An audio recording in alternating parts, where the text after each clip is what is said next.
Christy McNichol once had the kind of presence that made you stop whatever you were doing and just watch.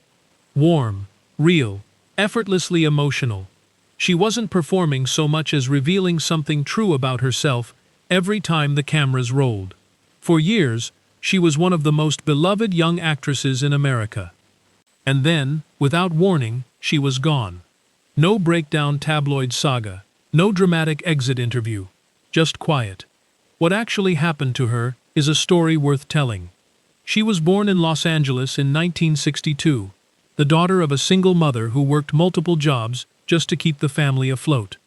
According to the original account of her early life, it was almost by accident that Christy and her brother Jimmy stumbled into show business.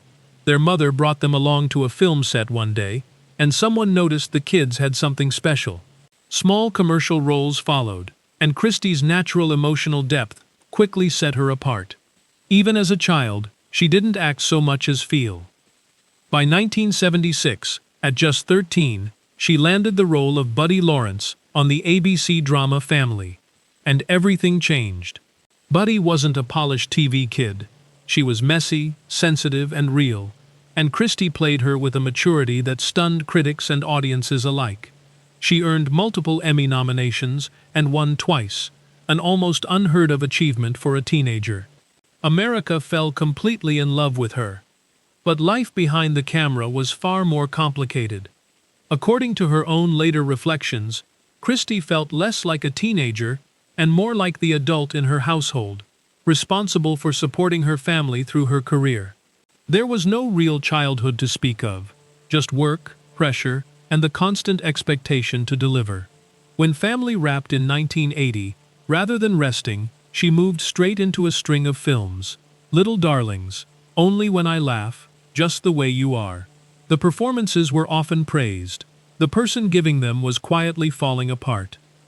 She has spoken openly about panic attacks, sleeplessness, and emotional exhaustion that built up over years of non-stop output. When she sought help, those around her reportedly urged her to push through. It wasn't until much later that doctors identified what she had been living with: bipolar disorder. In an era when mental health was barely discussed publicly, she was fighting it almost entirely alone. A degree of stability returned in 1988, when she joined the NBC sitcom Empty Nest, playing a police officer in a warm ensemble cast. Fans welcomed her back immediately. But the internal struggles hadn't disappeared, and in 1992, she walked away from the show mid-run. Her explanation at the time was simply that she was stepping back for health reasons. Nearly a decade later, she publicly confirmed the full picture, that she had been managing manic depression and had chosen her well-being over her career. What she found on the other side of that decision turned out to be a life she genuinely loved. She became an acting teacher, poured herself into her students, and built a quiet, grounded existence with her longtime partner Marty Allen. In 2012, she came out publicly, saying she wanted to be honest and to support others who felt isolated or different. She's now in her early 60s, still in Los Angeles, still teaching, and by all accounts at peace.